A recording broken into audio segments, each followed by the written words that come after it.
যে দেশ নিজের ভারসাম্য হারায় সে দেশ অন্যের চাপে চূর্ণ হয়ে যায়। বাংলাদেশকে ওই জায়গায় নিয়ে গেছে বিএনপি সরকার শুরুতেই।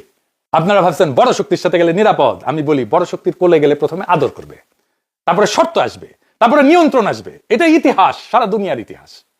তারপরে একদিন দেখবেন সিদ্ধান্ত নিচ্ছে অন্য কেউ, আর দায় বইতেছে বাংলাদেশ। আজকের এই চুক্তি, এই ধারাবাহিকতা, এই কৌশলগত ঝোঁক, এইটার মূল্য দেবে সাধারণ মানুষ। বাংলাদেশের উপরে পরাশক্তির কূটনৈতিক চাপ বাড়বে। আমরা চীনে সাহায্য পাবো কিনা আমরা জানি না। কূটনৈতিক টানাপোড়েন বাড়বে। ইতিহাসে ছোট দেশ টিকে গেছে, তারা বুদ্ধিমান ছিল, তারা ভারসাম্য রাখছে যখন তারা কারো গুটি হয়নি। বাংলাদেশ কারো গুটি হইতে আসে নাই। বাংলাদেশের জন্ম কারো গুটি হওয়ার জন্য না। আমাদের বাচ্চারা এই জন্য রক্ত দেয় নাই। বাংলাদেশ দাবার বোর্ড না। বাংলাদেশ একটা রাষ্ট্র। রাষ্ট্রের মানে আত্মসম্মান, রাষ্ট্রের মানে কৌশলগত স্বাধীনতা, রাষ্ট্রের মানে সিদ্ধান্তের মালিকানা। আমার সিদ্ধান্তের মালিকানা আমি আমেরিকার হাতে ছাইড়া দিছি।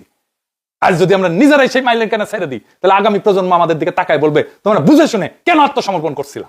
আমি কাউকে দোষী ঘোষণা করতেছি না, আমি সতর্ক বার্তা দিচ্ছি। এই ভারসাম্য হারাইলে ভূগোল শাস্তি দেবে, ভূ রাজনীতির শাস্তি দেবে।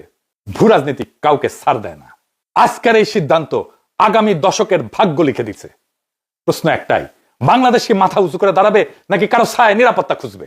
শুধু একটা কথাই আমি বর্তমান সরকারকে বলবো, তারেক রহমানের সরকারকে বলবো, দেশটা জনগণের, কারো বাপের না, কারো বাপের হইতেও দেব না। এটাই ফাইনাল কথা, এটাই আজাদি। ইনকিলাব জিন্দাবাদ, আজাদি জিন্দাবাদ।